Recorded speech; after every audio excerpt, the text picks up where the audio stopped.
My name is Jane King. I'm an equine vet at Northwest Equine Vets in Settle in North Yorkshire, and this is Sophie. We wanted to make a little film because we are seeing an enormous number of cases of laminitis at the moment. Laminitis is a very common and painful condition of the horse's foot, and we wanted to show you some of the signs that you could look for. Sophie has had laminitis in the past, doesn't have it at the moment, but we can show you some of the things to look for on her. As I said, laminitis is very, very common in horses. It's one of the most common causes of lameness we will see. Any horse can get it, but Sophie, as a cob, or your native ponies, would be those that we most commonly see. Things that predispose them to laminitis are being overweight.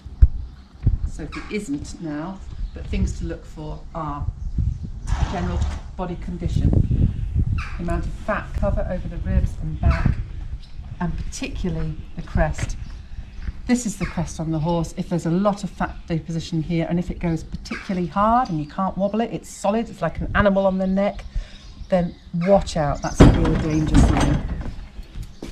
Another thing to watch for, above the eyes here, there are some hollows. There should be a hollow. If these bulge outwards, that's fat. That shouldn't be there. That is a risk factor as well. So that's the general condition of the horse. It can only get fat on what you feed them. Sophie used to be overweight. She's in brilliant condition now. It is possible to get them back to this.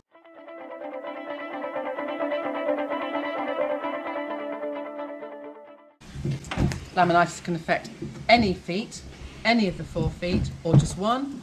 Just front feet, just back feet, but it is most common to see it in the front feet. What we look for, and what you can look for as well, is if you run your hand down the back of the leg, feel the temperature of the hoof wall. Are they hot or cold? That can be misleading, but if the feet are hot all the time, that is something you can look for. Down the back of the leg here, running over the fetlock, if you run your finger backwards and forwards, it feels like there's a little bit of string under the skin. That is what we call the neurovascular bundle. That is the vein, artery and nerve that all run together down the back of the leg, and you can feel for a pulse just by gently laying your finger and thumb over them. Now, the horse is alive, it should have a pulse. There should be a pulse in the foot. But in the laminitic, that pulse is what we call bounding. It feels like it's throbbing and bouncing under your hand, as opposed to a normal pulse, which is just like if you take a pulse on your wrist. The next thing we can look for, if you run your finger down the front of the leg, down the front of the pastern, it should be continuous with the front of the hoof wall. In a bad laminitic, the hoof will have dropped inside the hoof capsule, inside the hoof wall. So when you run your finger down the front, you feel like you're going, when you get to the coronary band, you're going down a dip. So down, and then you feel like you're coming up and over the top again. If you feel that, that's bad news. In a horse that's had laminitis for a long time, there will be rings around the hoof. The growth of the hoof wall is from the coronary band here. When they've got chronic laminitis, it grows more slowly at the front than it does at the heel. So you end up with wide rings at the heel, narrow at the toe. If you see that, that's a sign of chronic laminitis. So that's what you can look for. Feel for the pulse, feel any depression at the coronary band, look at the hoof wall. Every horse should have a concave sole. The sole should be lower than the hoof wall. In a laminitic, sometimes if the pedal bone has dropped or rotated, the sole will become flat, so there is no concavity. In a white foot like this, sometimes you can see bruising around the tip of the pedal bone around this area. Another thing to watch for in a chronic laminitic, the white line here, where the sole joins the hoof wall, is where the laminae are. In a chronic laminitic, this white line becomes wider, and you can see almost like little straight lines, leaves, which are where the laminae have become stretched. So it should be a tight white line like this.